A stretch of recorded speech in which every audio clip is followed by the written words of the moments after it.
And I mean, you can easily say that now because you're a member of the media. Did you have that mentality when you were a player? I think I was in a different spot when I was a player because of where I was positioned, because I was positioned in a spot that I didn't find the Players Association to be on my side either. Tony Clark told me to my face how little I mattered to him and the Players Association.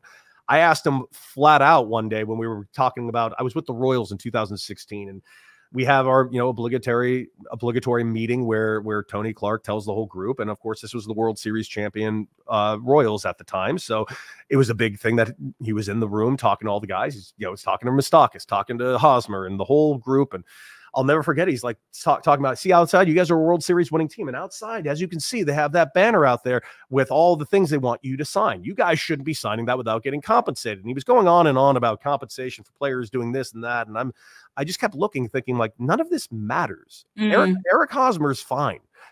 Mike Moustakas is fine. I don't know why the Players Association is so worried about guys making over $100 million.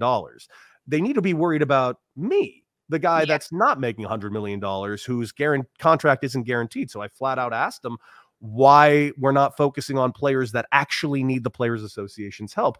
And I'll never forget his answer. It was the most insulting thing ever said to my face without his knowledge. He just looks at me, he's like, well, Deck, you got to understand, man, you were never supposed to make it.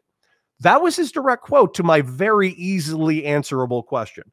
And if that's where his mind went, that just made me go like, well, it sounds like the Players Association is just as broken as Major League Baseball itself. So I don't exactly think that they're the good guys either.